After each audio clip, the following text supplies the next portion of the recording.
today I am Muslim. And that why there are some Imam and leaders who are involved in that rally. I mean, so if we can unite all, then we can achieve whatever we would like to. So today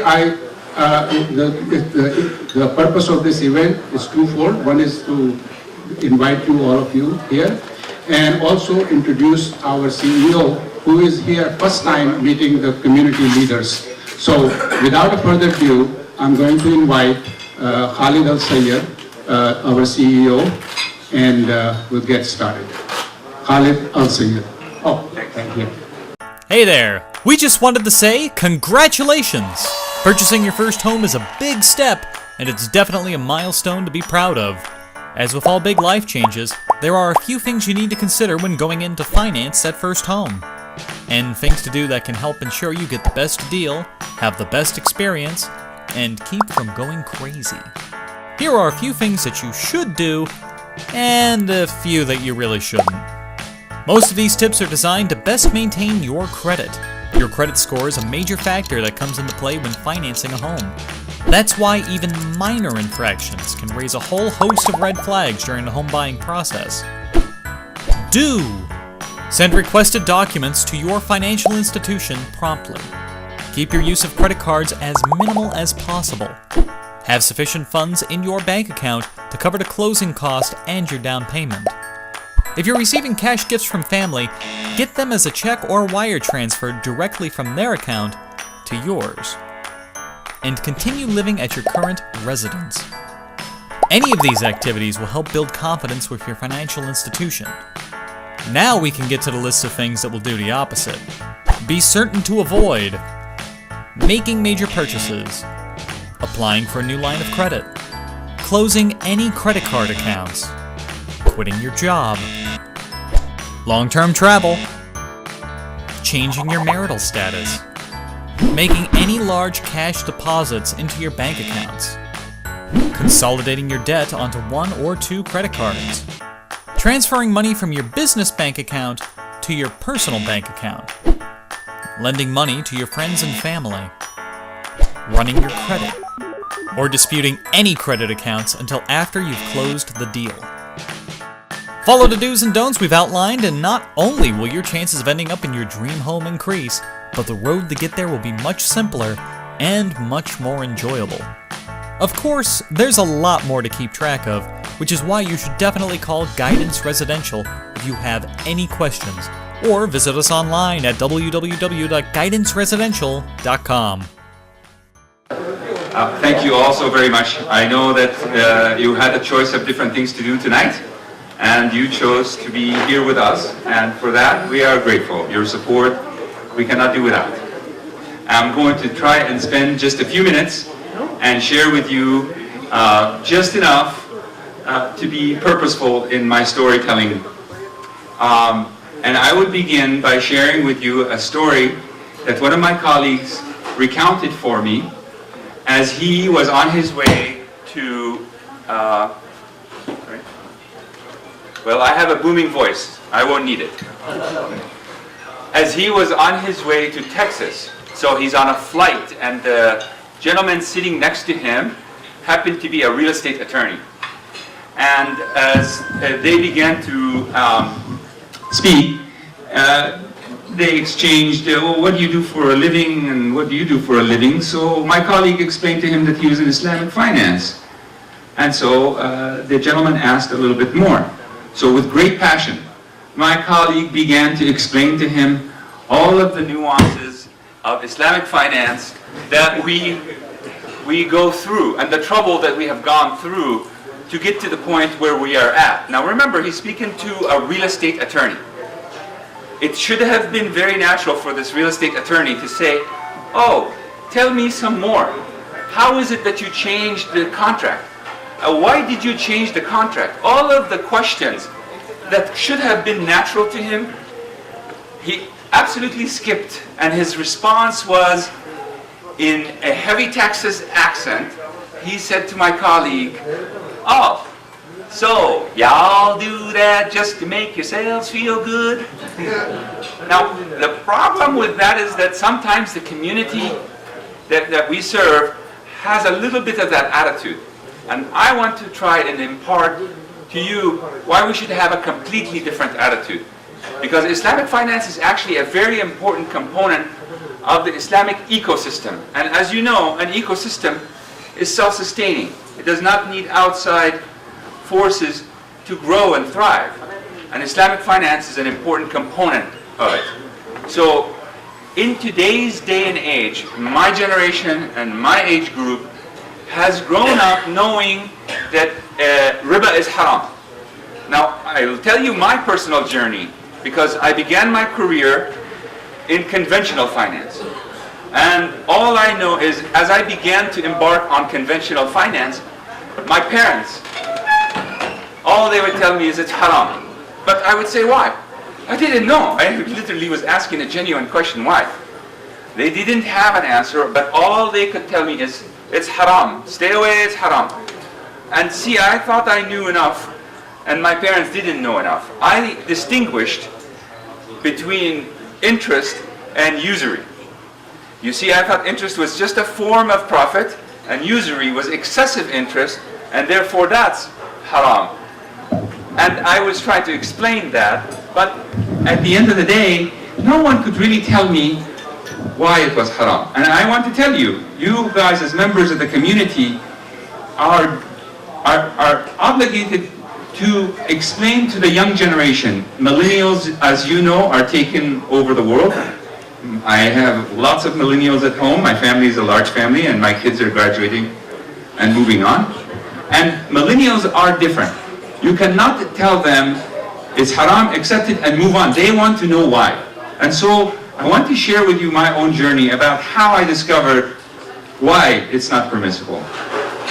And it began with a conference, an Islamic finance conference that I attended, and the speaker had earned his PhD in this matter, and he was speaking about it. And he explained something that I had not known before. And this, I hope you pass on to the young generation who does want to know why. So he explained that riba comes from the Arabic word rab. And what that is a phenomenon that occurs in the desert. So that over time, dust merely accumulates, and after I'm the one doing it. After some time,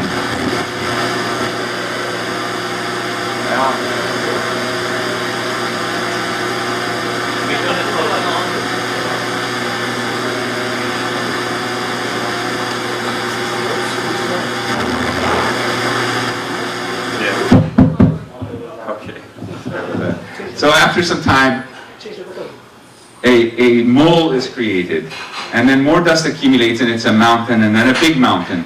And what really happened is nothing but the passage of time occurred, and something was created from nothing. So, something from nothing. And the only divine right is for the creation of something from nothing is Allah's divine right. And when man tries to create wealth without introducing any products or services, and merely uses money to create more money, he is rivaling Allah subhanahu wa ta'ala by trying to create something from nothing.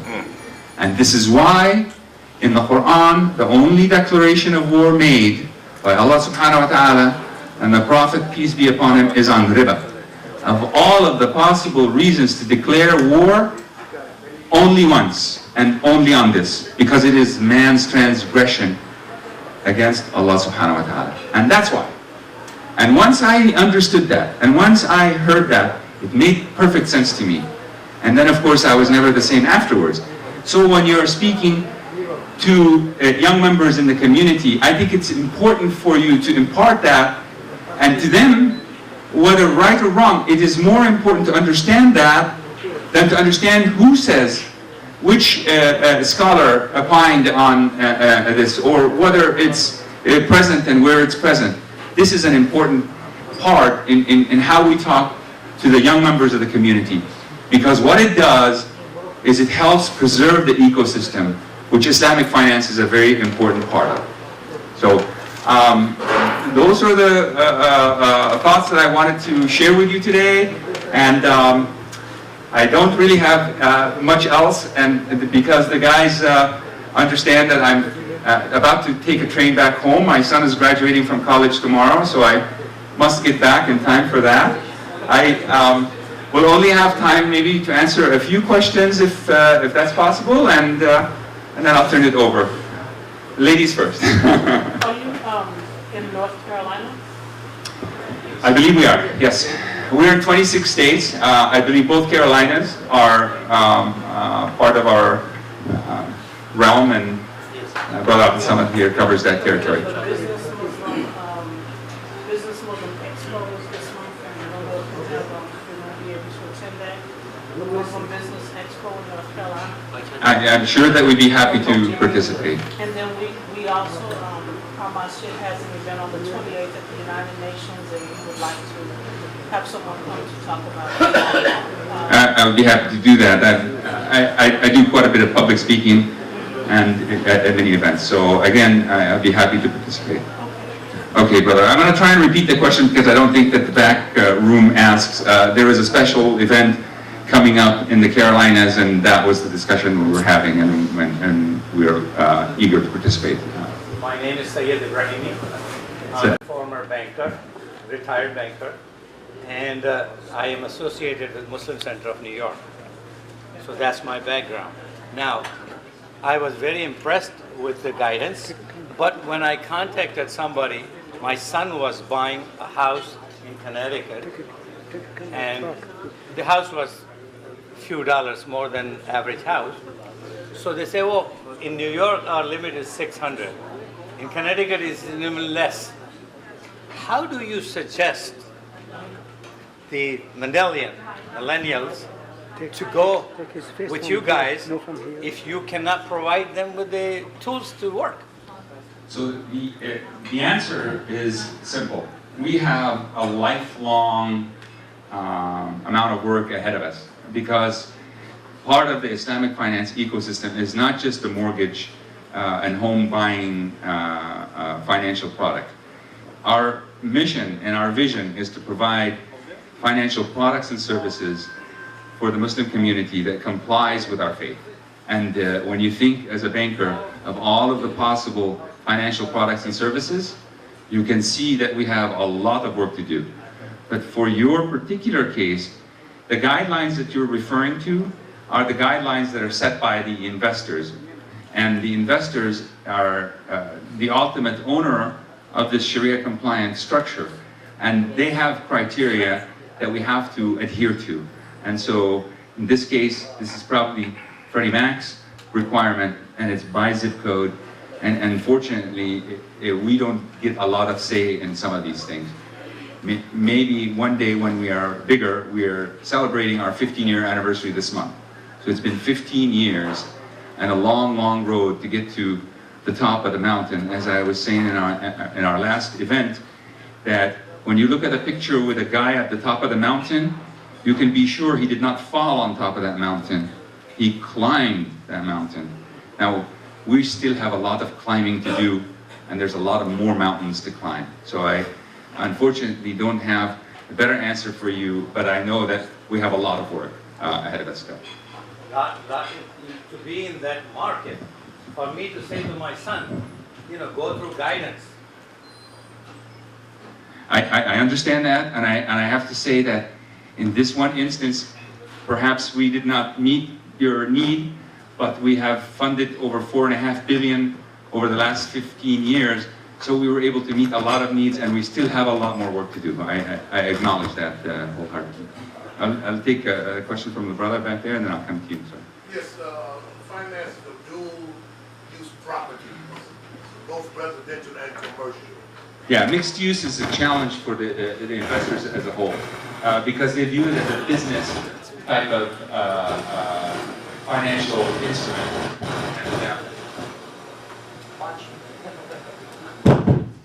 There we go. So mixed use properties are considered by investors as a business, and the criteria and the risk associated with underwriting a business the threshold is much higher. So it tends to be a bit problematic. But single family residences or multiple family residences where there's just a dwelling where people are going to live in and have their families live in is just a different criteria or a different risk. So, sorry. Question, yeah. Brian here, former banker, Bank of America. Reformed, right? Reformed banker. Retired from the Bank of America. Question, in New York State, you have to be licensed as a loan originator to work with the mortgage company, right? And it's exam, you have to pass that, take the license and work. In your system, to be the loan originator, you have to be licensed or not? Yes, you do, and someone was telling me that in New York, the process to get licensed was a year plus, and today it's much faster, 3 or 4 months. So, but you still have to be licensed. I mean, we have to adhere to the laws and the regulations of the land, and the United States is not really one country, it's 50 different countries combined, and New York is one of those countries, and we have to follow their guidelines. Sorry, okay, please. Are you doing the commercial mortgage? Not yet, part of the climbing, but yeah, I mean, there's a long list of products. It's what I spend most of my time on. So, if there are any high-level, the top, huh? Yeah. Okay, I'll take one more, and then I'm going to turn it over to Brother Abdullah. محمد عبد الملك مدير المعهد الإسلامي بأمريكا وإمام وخطيب جلال مسجد بروكلين. عندي سؤال خاص، هل عندكم رؤية في المستقبل لفتح كلية الاقتصاد الإسلامي والتمويل الإسلامي؟ Okay, the brother was asking about an institution to teach Islamic finance akin to a college. Okay, I'm going to speak with my booming voice and forget this once I turn it on. Sorry. So the question was, do we have plans to build a financial institution akin to a college that teaches Islamic finance? And that is not, I mean, we think there are so many institutions that could do that better than us. Al-Huda University, run by Dr. Mann, who's affiliated with Amja. I think they do a wonderful job. I believe that there's an institution in Zaytuna College, is also well equipped, better than us. We're not academics, so it'd be hard to find. Even though our founder is a PhD in economics and advisor to the World Bank and all of these wonderful things, it's just, we don't teach. So. Just a quick question. I'm from Pakistan Youth, and all the imams and all the people, the community sitting, we need only one basic question. Yes, sir. How you deal with mortgage with halal way or non-halal way? When you have to go in a house, in a business, when you give a people mortgage, you finance the house or business. How you differentiate between halal, this is a halal mortgage, there is no anything wrong. Can you explain? I'm you have going, a mic ready. Yeah, the mic doesn't like me. It might like Abdul Samad more than me. And now I'm going to actually pass the questions are going to become technical, and my colleagues actually do a much better job than I do on these technicalities. So I'm going to introduce our region manager for the Northeast and the Southeast, Brother Abdul Samad Marwan. So come on up, and you have your first question. I can hear the question. It's the difference between conventional and Islamic finance. Oh, How do you tell the difference? Okay. Bismillah. So I leave this for you. Yeah. He doesn't like me either. Bismillah. Assalamu alaikum.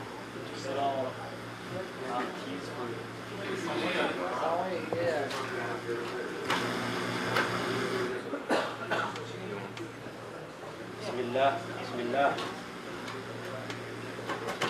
I don't have Thank you so much. a strong voice as him, but I'm gonna try, inshallah.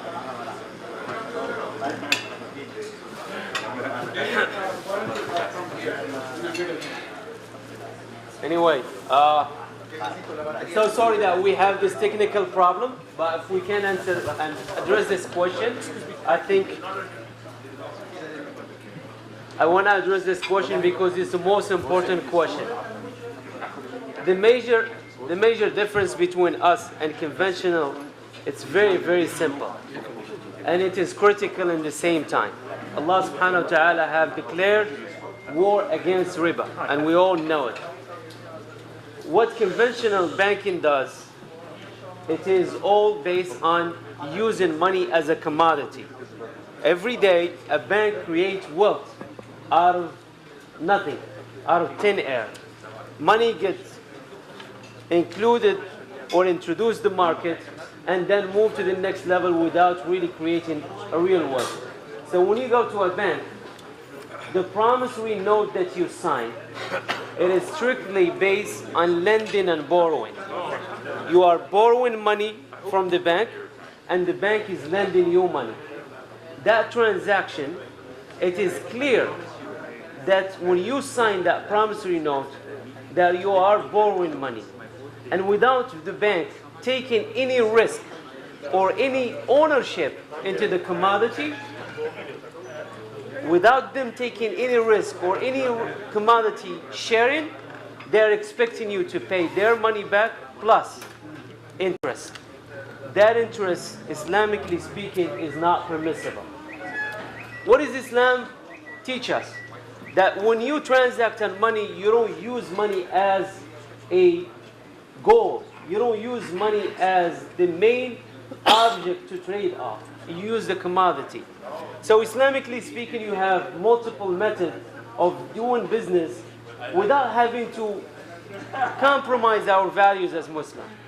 So there is multiple products. One is called ijara, or lease to own. The other one is called murabaha, or profit markup. And the third one is called musharaka, or partnership. Now guidance chooses, not guidance by a choice, but by ulama and shuyukh who actually look after guidance and guidance program. Because what happened in 2002, when we launched and we started and we say Bismillah, nobody knew that 3 years of research and development took place. And it didn't take place between the chairman and attorneys. It took place between Sharia boards, scholars who know the Islamic finance. Justice Maulana Taqi Osmani from Pakistan, Sheikh Nizam Yaqubi from Bahrain. And alhamdulillah, we have few brothers who've actually learned Islamic finance with Sheikh Taqi Osmani. They did almost 3 years of research and development. What is the best program to use here in the state? The conclusion was the best program to use without having to compromise our values as Muslims is the partnership. And there is reasons why. The partnership, it allows us to create a ownership with you in the home. We become your partner. And because we become your partner, we have the right to sell our ownership in the secondary market or to our other investors. If we will to do the murabaha program or the profit markup, that's a debt, and we cannot sell it in the secondary market. So the instrument of selling in the secondary market, a debt is not permissible Islamically speaking. So alhamdulillah, after 3 years of research and development, guidance have decided with the help of Sharia board that we do the musharaka model. And the musharaka term, it's a partnership. And when we hear a partnership, automatically our mind goes to the same. It's not working. I give them the key.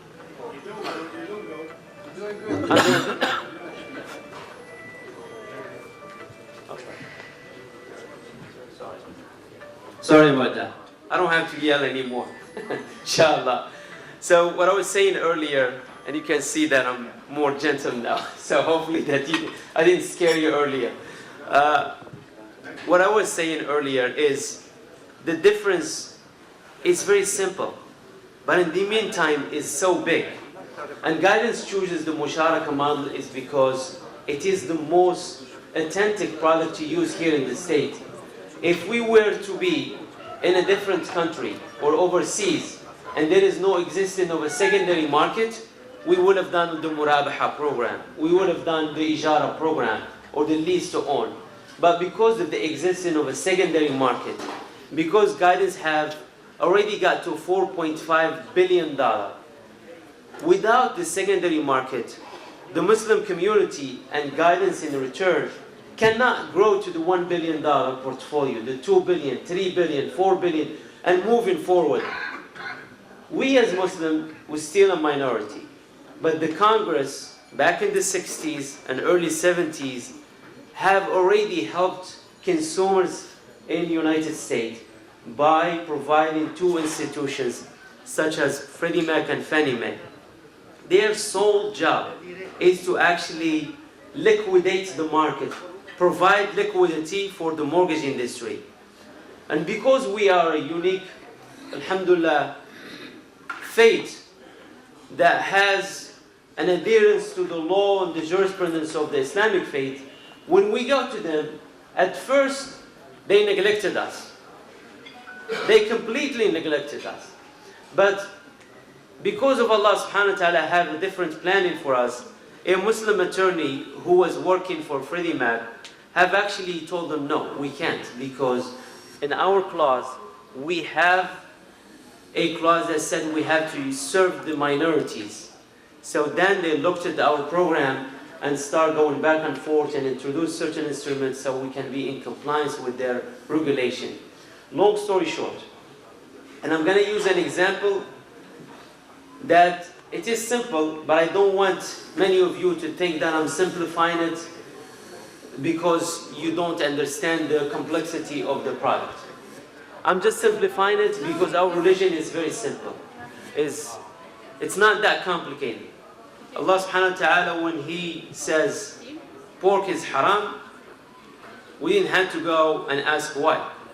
When He prescribed 5 times prayer, we didn't have to go and ask why.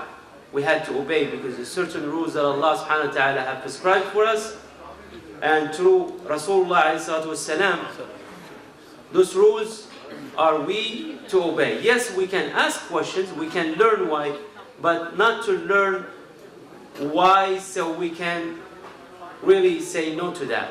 To learn why so we can explain why and do it with the mindset. So, Sheikh Mulana Taqi Osmani in one of the setting when he was introducing the explanation, he actually used an example. And the example is very simple. And it's quite very, very unique.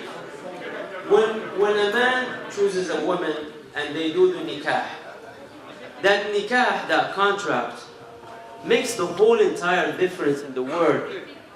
And that union becomes halal.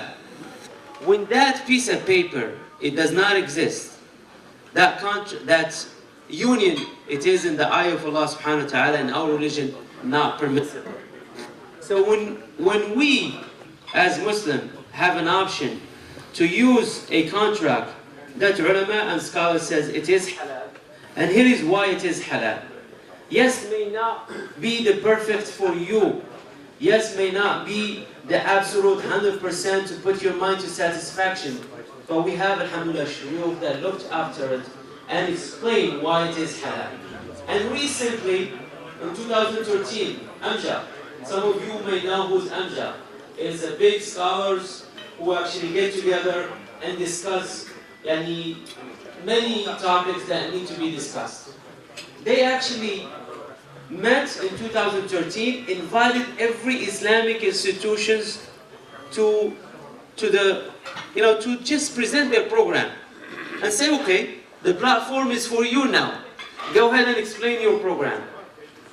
After 6 months of research and development, Amja and their own, and when I say Amja, Sheikh Hatim Al-Hajj, Sheikh Salah Sawi, and others.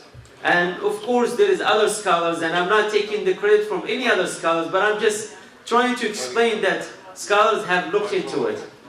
They have actually took 6 months of research and talking to our Sharia board. And finally, they issued a declaration that Guidance has the most authentic product nationwide.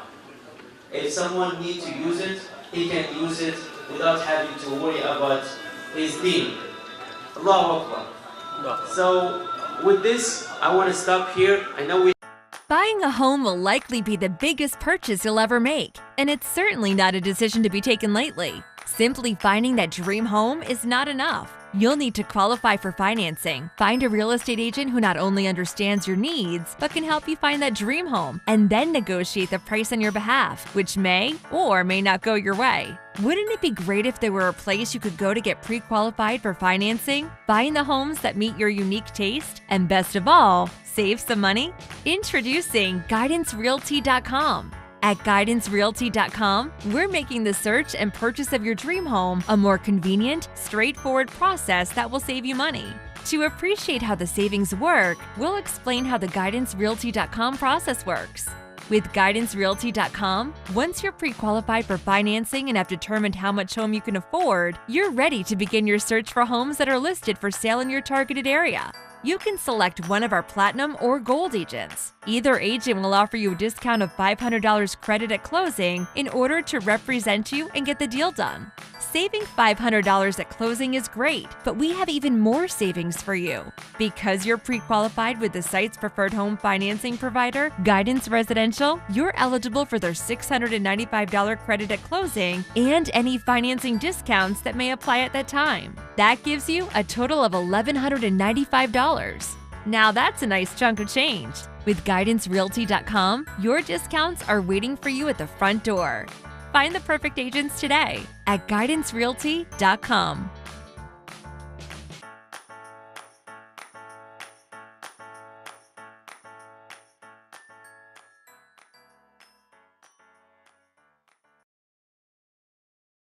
First of all, once again, all of you know, my name is Sami Kabir. I have been with Guidance Residential for the last wonderful 6 years. And I do remember when I first got started, there was nobody here in New York representing Guidance. And I had the privilege and opportunity, and as well I was nervous, to come to your doors, knock the masjids and doors. And I remember many of you have supported, many of you. And for that, I really would like to thank you. And I think today is my opportunity to thank you, all of you, for giving me, myself, and Guidance the opportunity to promote our program and to spread the words of the noble cause and the good deeds that we were trying to do. After all, it's a business, but first off, we all are motivated by one thing, and that is doing good. Now, okay, so the presentation has started. What the purpose of tonight, we have invited you to appreciate you for the work that you've been doing in the community. And although we cannot do as much as you are doing, but we're trying our level best to be at that level. But yes, your contribution to the community goes long way. And for that, we as a company would like to thank you, and this is just a small gesture to gather all of you to recognize you for the contribution that you're doing. Not only that, and as well as appreciate at the same time to be able to give you the knowledge of muamalat and transaction and how it's done, although with no disrespect or every masjid that we go to, and we know that we always hear about our ibadat and the deen. All of you have done a great job, and all of you do. And I am not the person to say that, but we also need to know about dealings. That is also part of our deen, our Islam. And for that, I think that if we could share our program with you. Once again, you probably have heard about our program, you know about it, you do have some questions, and I think this is the moment that we could take that advantage and get to know about the program so that you can continue to keep your doors open for us. Yes? Okay. So we can come to your masjid and present our programs to your congregation, to the people, because the more and more community will be able to purchase a home near the masjid, and the community will grow. And I always have been a great advocate of Muslims to purchase a home. We need to be homeowners. And every family that we have the opportunity to serve, at the end, I myself try my best to tell them that please prepare for your next purchase, and this is how you can do it. Please, you right now will be able to purchase 5 more. You can finance 5 more properties, and that's what I continue to tell everybody that I meet. You are done with one, the second one, and third one. And believe me, many of the customers are doing it in the community, and that makes us very proud. And our community is growing because of that. And not only that, it's with the help of the Sharia financing. So before I go ahead and continue with the program, I would like to recognize our New York team. Maybe towards the end, we may not be, but I like to do that first. Starting with Brother Jamal Mohsin. Many of you know him. Brother Jamal, please stand up so everyone knows him. He's a great member of the community. Not only he is a member of Guidance Residential, but he is also heavily involved with the community. I would like to recognize Brother Hamza. He's right there. Hamza Ali, raise your hand. Okay, great. So Hamza Ali.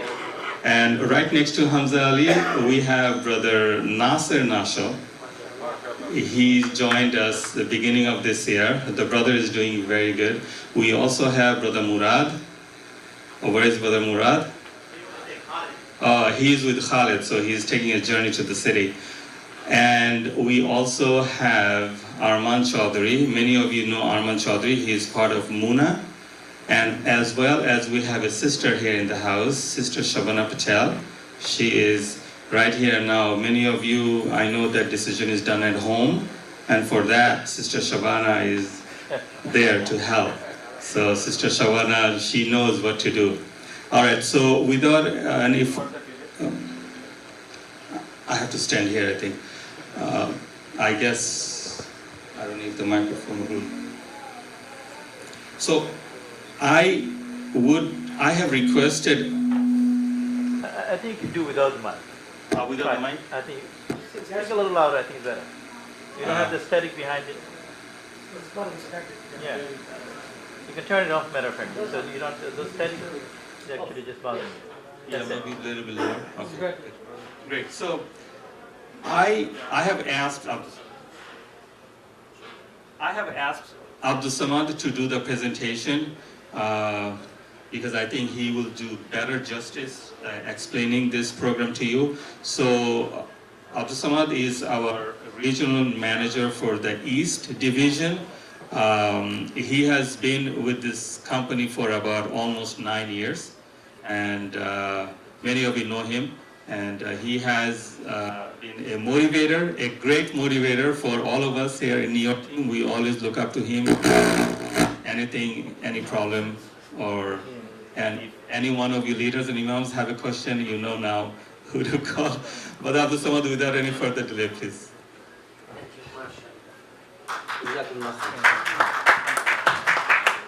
Thank you, Sami. So one thing I assure you that we're all getting a free dinner tonight because of the mic. We can blame it on the mic, inshallah. Yes. So enjoy it. I'm going to try to make it very short, right to the point, so we can, inshallah, have our dinner and enjoy the rest of the evening without having to bore you with so much information. But, you know, it's important to walk away with an understanding, why do we exist? Number one is because it's our faith. Our faith, it's important to us, and that's why we try to educate our kids our faith. That's why we want them to learn and nourish the new generations. There's an example that was shared with me, and I'm sure most of you know about this example, between the Muslim community that immigrated to South America versus the Muslim community that immigrated to India, from India to South Africa. The Muslim community that immigrated to South America followed the money, built wealth, but did not build Islamic institutions. Generation later, many of even presidents of some of the countries, they know that their origins were at some point Muslim, but unfortunately they had not practiced or know how to practice. Versus a community that immigrated to South Africa, paid a lot close attention to institutions, to building for their future generation. And I'm sure they are now in their grave happy that they did what they did. Because all of us, at some point, will leave here and then we will enter the barzakh, inshallah. Having said that, our religion is unique because it doesn't only tackle one area or two areas and leave something else. It's actually encompassing of everything, of our way of life, including the finance, including the things that we do with our money. Having said so, guidance comes to the equation as part of these institutions that the Muslims are building, and hopefully future generation are benefiting from this work of these few brothers, from your work and from work of others, inshallah.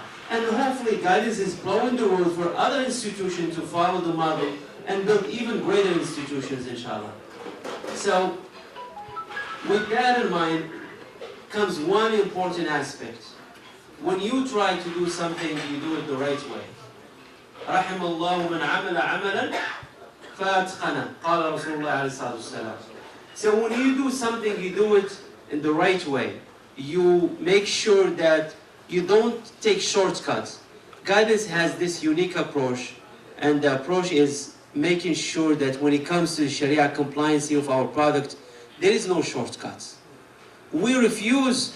Earlier on, so many of you have asked questions about the commercial product, about the mixed use, about other products. We could have jumped to this product because the opportunities are there.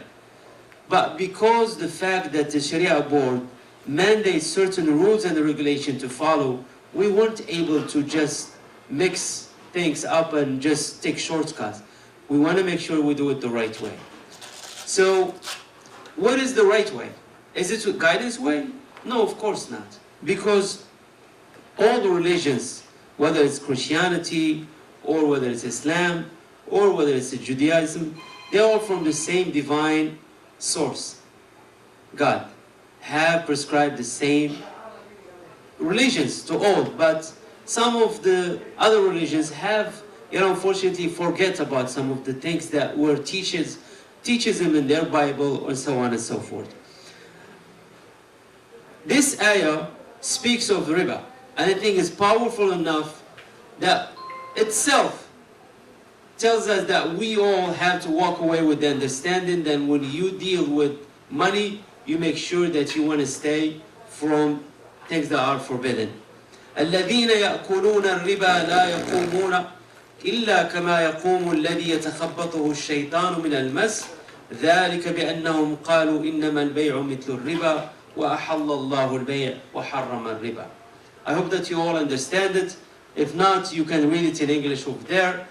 But long story short, this notion of it's all the same, it's not new. It didn't just start today. It is 1400 years ago. Tribes were saying that whatever Muslims are doing is the same as dealing in riba. But Allah had made sure that riba is forbidden, but transactions are permissible as long as they follow certain rules and regulations. Other faiths, this is the Bible, and other faiths. You can read here, do not charge your brother interest whenever, whether on money or food or anything else that may earn interest. And the list goes on and on. Not only that, the founding fathers of America, you believe, subhanAllah, that they were Muslim at some point. There are two ways to conquer and enslave a nation. One is by the sword, the other is by death. How powerful is that statement? rather go to bed superless than rise in debt. Benjamin Franklin. Thomas Jefferson said, I believe that banking institutions are more dangerous to our liberties than standing armies. And goes on and on. So you can see that we're not doing anything out of the ordinary. This is the source that came from Allah subhanahu wa ta'ala prescribed for each and every religion and humankind to follow certain rules and regulations. Our history, we explained it before. We've started the research and development in 1999. In 2002, we launched. Moving forward, in 2007, we become the largest Islamic finance company. We've served over $1 billion. And fast forward, 2015 and 16, we've served over $4.5 billion in home financing. It's hard work, but we enjoy it because we believe in the cause and we believe that we're serving, and we hope, inshallah, that Allah reward us for our hard work. I know we make money, and there's nothing wrong about that, but we want to do it the right way, alhamdulillah. Not to bore you with more information, but a question came earlier: where does the money come from? How do you get your money? A lot of the brothers and the sisters from the community, they don't know that Guidance is actually a subsidiary of a much larger conglomerate company. It's called Capital Guidance. Recently, our chairman, Dr. Hamor, have shared with us a video, an interview with his father. And his father is in late 90s, mashallah, and he's still very sharp and he can eloquently make his thought and speak. Before the World War II, this family was trading with Japan in goods that comes from different countries. So they built enough wealth that at a point they wanted to serve and give back to the community. And you will not believe that these families have spent millions of dollars, poured millions of dollars into this business so it can establish and grow. And alhamdulillah, it's growing. But, you know, the structure is there. We can definitely share it with you anytime you want. But most importantly is not the structure, is the work that is done with the Sharia board. Who are they? A lot of scholars that we talk to, they have a lot of respect, some of the scholars that I'm going to share with you. Others, they may not know who they are, but I can tell you that we don't pay them to give us a fatwa. We don't give them money to make it halal or haram. They will answer to their Almighty in the Day of Judgment. Yes, we compensate them for their time, for their effort, for their travel, but their opinion are definitely have no intrinsic value. Whether we make money or lose money, they have no relationship in that. So we made it clear there's a separation between the bodies of scholars, the Sharia board, and the profitability of the company.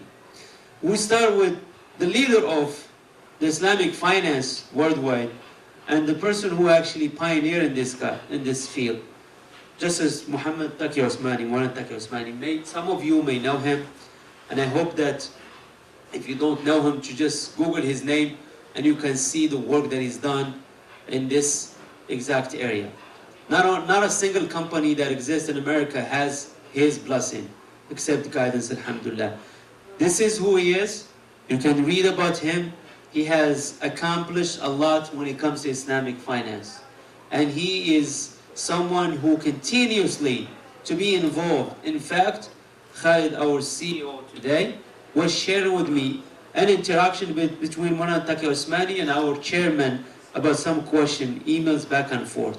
Some of the brothers or the sisters from our community, they were saying, well, yes, he issued the fatwa. Is he still involved? I can assure you that him and the rest of the scholars that sit in the Sharia board do really show up once a year and randomly pick files and monitor what we do. So this is the work that has been done. Furthermore, Dr. Muhammad Al-Ghari from Saudi Arabia, so much knowledge in this field that many of you will be impressed by the work that he's doing in so many institutions in exactly in this field of Islamic finance. Sheikh Nizam Yaqoubi. And the list goes on and on. I can share more and more than happy, but a gentleman who actually I wanted to point out is Sheikh Yusuf Talal de Lorenzo. He's a convert, first landed in Pakistan in 1970, and he started learning about the Islamic faith, and then his faith, subhanAllah, took him to another level. He translated from Arabic, from Urdu, and other language to English, more than at least 25 books when it comes to jurisprudence, fiqh al-buyur, and so on and so forth. This is a body of scholars that dedicate their life for the work that they do. This is their special niche. This is what they know, and this is what they focus on. When Guidance reached out to this body of scholars, it took 3 years of research and development to finally launch the product. I wanted to emphasize on this screen, or at this slide, because it's important. Excuse me. I wasn't supposed to say anything. But it's important to take this opportunity and educate each other about what we do. So, alhamdulillah, you walk away, or at least having an idea, whether you like it or not, at least have an idea. When you have a discussion and someone says something that is not 100% accurate, you've heard it from us. The reason I clearly mention the scholars is because most of the scholars belong to another larger organization. It's called IOFE. And IOFE stands for an international body of scholars that really look after so many jurisprudence and mu'amalat. Mu'amalat means transaction that happen in this field. And their Sharia board means a lot, and not only to Guidance, but to many, many institutions who wanted to follow the right structure. Many other institutions do follow other shortcuts, take shortcuts here and there, but the IOFE stamp means a lot. And we do have the IOFE stamp. Now, Amja, many of you may not know who's Amja. But just to add to the equation, another body of scholars that had no fee. They didn't charge us a fee. We didn't pay them a single. They invited all the Islamic institutions, and they actually have issued a declaration, which we're more than happy to share with you. And I think the team have put it in folders. So if you have a folder, that will be good. If you don't have a folder, please, on your way out, grab one of the folders. The declaration of Amja and our Sharia board, the fatwas, is there. Every single product that we serve the community with has a fatwa, has a fatwa from people of knowledge. Not from me, I'm from sales team. So I do go after the sales. So don't take it from me, but take it from people who understand and have a good understanding in this field. And so on and so forth. And all that the fatwas are, we have one in Urdu, we have one in Arabic, and we have one in English, and one in Bangla, and so on and so forth. So with that, I wanted to conclude. I wanted to make sure that your evening is not more about us, but it's about you. You are the community that gives to us, and we want to just appreciate the hard work that you've been doing.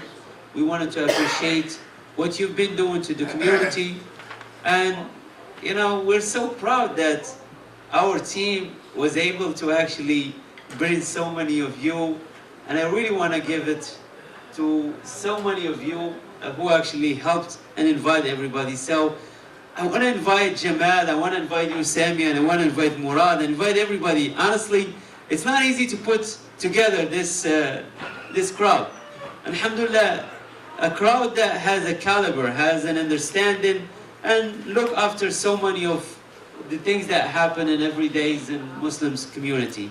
So please, Jamal, Hamza, Murad, Nasir, Sami, please, this is the team. And Sister Shabana, please, I'm not sure where is she.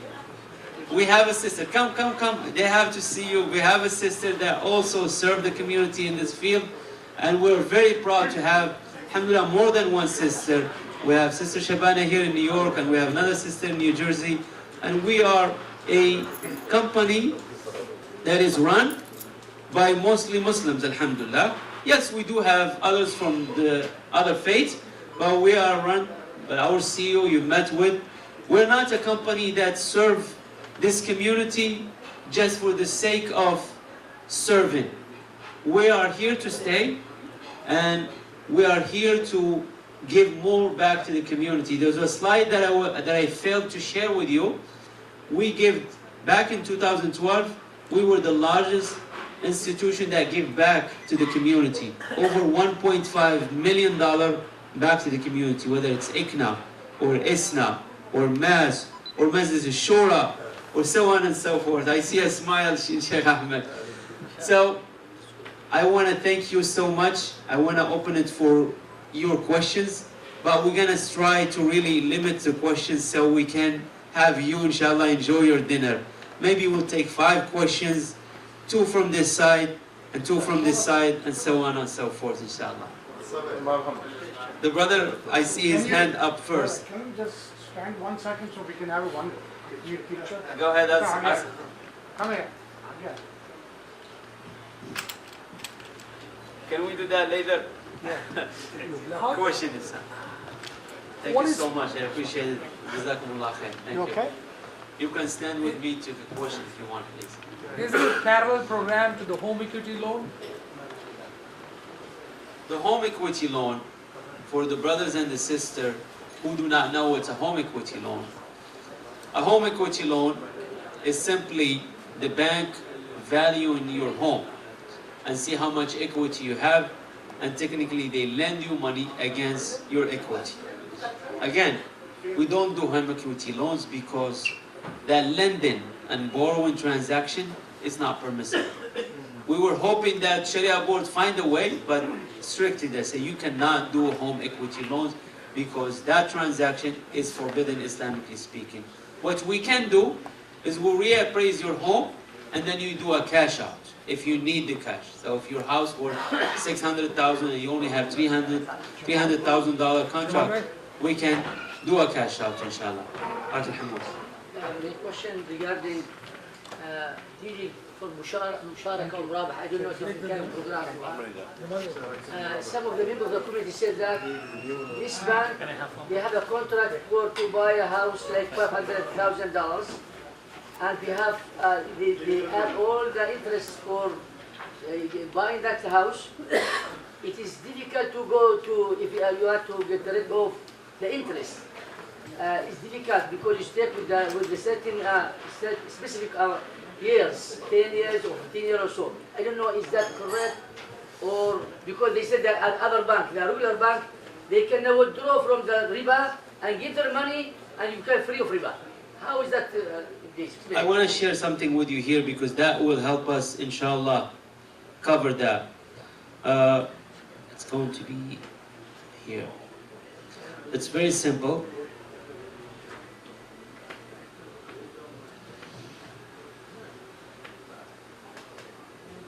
Okay. This is the slide that I want to share with you here. So I shared that earlier, but there is 3 ways of doing this in the halal way. You can do the Murabaha program, the purchase and the resale. You can do the partnership, or you can do the ijara. Now when you do the purchase and the resale, the bank acquire the commodity, acquire the house, and then sets a price for the next 30 years, and with installments, you pay like 4 bonds. So let's say, for example, the bank buys it for $200,000, and then sell it to you for $500,000, and taking that $500,000 and divide it by 30 years. All scholars said this is halal. That's it. But under certain conditions, they have to be required. The bank has to own that house. If the bank only facilitate that transaction, then it's not right, because the bank never took the risk. When the bank just gets involved to facilitate it and say this is a murabaha, then the scholar says no, that cannot happen. Furthermore, because this is an instrument of debt, The bank cannot sell it in the secondary market. They cannot go to Freddie Mac and Fannie Mae and say, okay, we have a debt and we're going to sell it to you. They cannot do that. All the scholars says this is not permissible. Perhaps in Pakistan, perhaps in Yemen, perhaps in Egypt, perhaps in Bangladesh, you can do that because there is no secondary market. The bank acquired the house and then resell it. But in America, 75% of all the mortgages get packaged and sold to Freddie Mac and Fannie Mae. And I see that we have some attorneys and we have ex-bankers, and they can say if I'm saying something out of the ordinary here. Every bank that you see out there, because the United States have created this mass wealth by Freddie Mac and Fannie Mae, their only goal was to liquidate, to facilitate this home ownership in America. Otherwise, houses in New York won't go up this high. But long story short, beside the murabaha, guidance choose not to because it's difficult to do it the right way in every state, including New York. In particular New York, because in New York there is stamp taxes, so if the murabaha done is the right, you have to pay taxes twice, because the resale takes place twice. The ijara model. The ijara model, the bank has to buy the property and then lease it back to you. The bank has to pay the taxes, has to pay the insurance, and then factor that into the payment, and then you pay the bank back.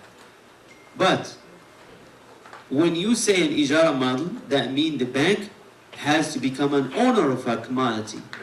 The banking institutions in America, they cannot own assets. They are there to facilitate the lending and borrowing, the instrument of lending and borrowing. They can never get into owning assets. The Sharia board says the best program that you can use is the partnership. Now, when we hear partnership, automatically our mind goes to the regular partnership that most of us know. I have technical, difficulties to get the capital, but I'm skillful in IT. I reach out to my brother here, say, you have good connection, why don't you help me with the capital and I will do the IT work. That's a partnership. And then we share the profit and the loss proportionally to our agreement. That's called business venture, shirakatul aqd.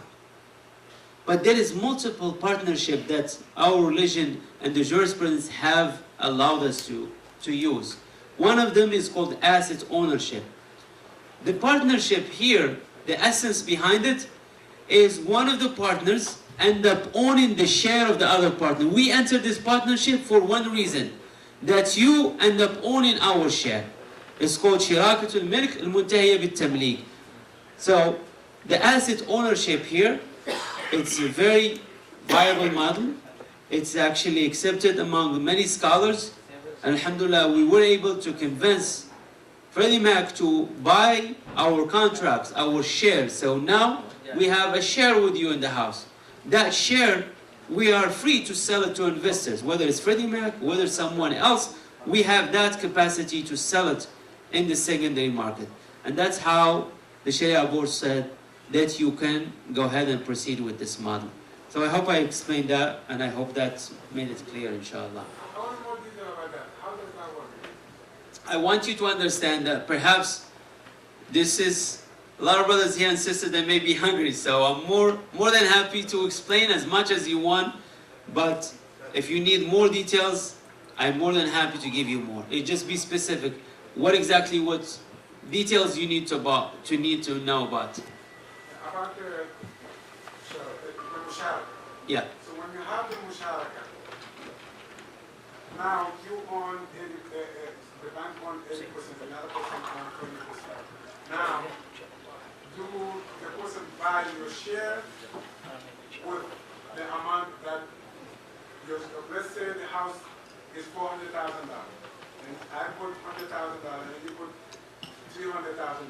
So when I pay you monthly, buying your share, by the time I finish, I'm going to be paying only $400,000, I'm going to be paying only $300,000, or I'm going to be paying extra of that? We have to make profit, otherwise we won't be able to afford this dinner, brother. and this brother here. So here's how we make profit. Very simple. We're not recreating the rules. The rules exist in the secondary market. There is an index, and that index we didn't reinvent it. We went back to the Sharia board. Here is an index. It's called compounded interest in the mortgage industry. Is that permissible? It says yes, you can use that same index because you're contractually not doing the lending and borrowing agreement. You're actually doing a partnership. And the outcome of the partnership, yes, we have 80% and you have 20% or 5% or whatever it is your down payment. That's your share. Your monthly payment, for example, and I'm sharing an example here. Let's say it's $100,000 and you're doing a 15-year program. We quote you a rate. We go in the market and we choose to be competitive to the market. So for example, some of you may say, well, rate, it is not permissible. That's a misunderstanding. When you say a rate, it is permissible because it's not an interest based on a lending and borrowing. So for example, you and I, we start a business. It costs us $100,000. The end of the year, you and I, we sit down and we go over our financials. Let's say we made another 100 or maybe at just $10,000. We can say, yes, we made $10,000 or we made 10% profit. By calling it 10% profit, it does not take away from the halal nature of our business. So when we say we're quoting our customer 3.1 or 3.5, it does not take away from the halal aspect of our contract. So you're making a monthly payment. Based on the amortization table, based on that index, a portion of that goes back to you. You're building equity in the house. And the rest goes to us as profit. That profit is what we walk away by the end of 15 or 30 or 20 years, whatever program choose. Many of you, I know that they are very familiar with this and they don't want me to go into details, but with respect to the brother, I want to make sure that he understood it. And I'm more happy than to explain it furthermore, inshallah, if you want. Bismillah. Brother Ahmed, I think you have a question. Well, it's not really a question. Yeah. I was going first to thank you. I see that smile in your face. Inshallah, go ahead. Always smiling. I wanted to, thank you, of course, for the support that the Majlis received, as you said. And probably I might need to thank you for opening, supporting, 5 or 6 families, the 6 guys that are your crew. But I wanted to take this opportunity to ask our imams to attend a workshop for non-profit compliance with the IRS regulations. And it is only for imams and masajid leaders. It's going to be July 22nd in Queens, organized by the Majlis and MLFA. So I hope that you all... If you have some flyers, you can give them out later. But the brother is inviting you, inshallah, to a function that's taking place, inshallah. Including dinner. Including dinner as well. Including dinner. There's one more question. We'll take, after this question, we'll take one more, inshallah, and then we'll open it for dinner, inshallah. Brother, yes. You said that you can sell the mortgage in the secondary market, right? Yes. To the Fannie Mae or any other organization. Let me ask you one thing. How it become halal? Because Fannie Mae is going to charge me this, not the same. We will be have the same relationship with the guidance, with the guidance, with the Fannie Mae. If you sell my mortgage to Fannie Mae, so where do we stand? Good question. And it's so important because there's a huge misunderstanding. When I go shop in ShopRite or Stop and Shop, I buy things that have a nature halal. I pay them, I walk away. I don't ask them a question. And I will explain, but I want to start with this. I don't ask them why they sell alcohol. I don't ask them if they deposit their money in a bank, which I know they do. Or I don't ask them if they actually borrow money to actually operate, which I know they also do. But I did a transaction and it was done in a halal way, and I walk away consciously knowing that I haven't done anything wrong. But the Sharia board have actually gone furthermore, said your transaction with your investor has to be in compliance with Sharia as well. You can't go to the investor and borrow money and pay them interest and say, okay, here we are, we're going to do halal. You and your investors has to be a buy-sell transaction. So they buy from us. When they buy from us, and they buy from so many other banks, what they do with them? Some of the bankers here may correct me if I'm wrong. Freddie Mac and Fannie Mae, they package all these loans nationwide, and they create pension funds. They get sold to the states. State of New York buy them, state of New Jersey buy them, and internationally, China buys those pensions, and so on and so forth. So they get packaged, and they are actually being sold to international players. We actually gone further in our discussion with Freddie Mac to actually package our contracts separately and sell them to different venues. When we talk about less than 0.0001% in comparison what they do monthly, we were insignificant to them. We were just happy that they're willing to actually buy our contracts for now. But we've been promised that once we reach a 10 billion mark and plus, they will be able to package them and differently and sell them perhaps to Saudi Arabia and sell them to other countries and so on and so forth. And perhaps Muslims can invest again into those commodities, and there will be a circle that is a vicious circle. But for now, we sell them to Freddie Mac, and Freddie Mac does not change the nature of our contract, brother. So the contracts always going to be a partnership. HSBC, most of you know, you're New Yorkers, HSBC tried a MANA program, and they did well for a period of time.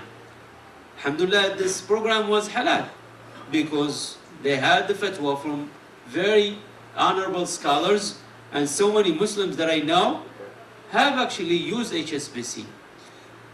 HSBC is a bank.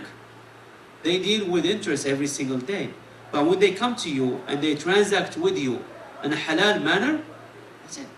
You as Muslim, me as Muslim, I don't go and ask them, where did you get your money from? I buy my halal meat. That shop perhaps borrow money, and perhaps he's paying interest on his credit card.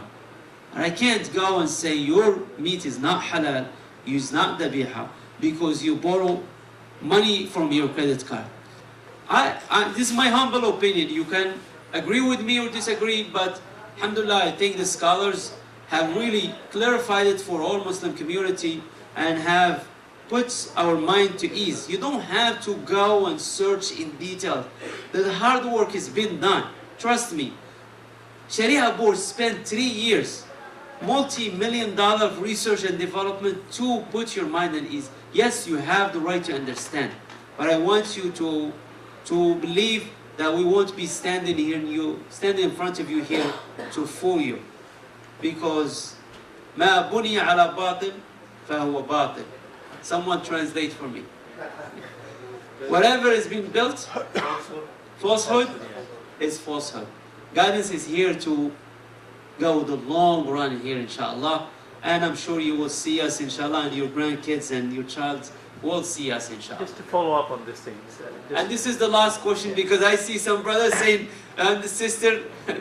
Just to follow up on this thing, what is most the confusing thing is when Freddie Mac or Freddie Mac starts servicing the loan, then I am, as a, let's say, borrower, am I signing a contract with them, or by doing that have I transferred my right with the contract that I have initially started with guidance? Is that transfer, it got transferred to Freddie Mac? If that happens, I think that's where most of the confusion begins with. As soon as the Freddie Mac or Freddie Mac starts servicing the loan, people immediately think that this is the guy who I'm paying to. That means my contract is with them. Okay. again, for the benefit of everybody, just we keep this under control. Please, I'll be done. 5 minutes, and this is it. Trust me. I know that, Brother Jamal, you say dinner is ready. Okay, servicing is another business. To become a servicer, you have to be licensed. Guidance is not licensed to do service. So what do? We actually pay money to another institution to do the servicing, because to become a servicer, you have to have certain licenses and you have to have certain criteria that you meet. So we actually pay a third party on our behalf to collect those payments. When they do collect the payment, we actually give Freddie Mac its share and we keep our share. We have a very unique clause with Freddie Mac. If a customer of ours did not pay with regular conventional, guess what? It's Freddie Mac's problem. With us, it is our problem, because we have that contractual. They give it back to us. It's your customer, you deal with them. So we will be there for the long run. I know there's more questions. I don't think I can take any more. I know the brother has a question. Please forgive me. I think the brothers are saying the food is ready. So Jazakumullah khair. Thank you so much. Yes, Jamal, you have it. The females first. Brothers. Ladies first this time. I forgot last time to call that. But ladies first, and then we have brothers. So, and...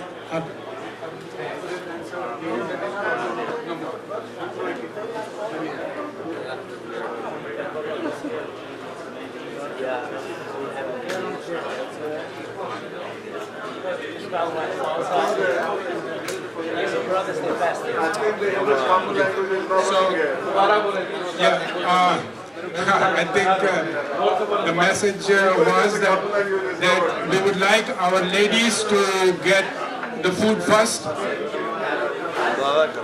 Is there any way that we can give... ITV, Call of Peace, Save Humanity.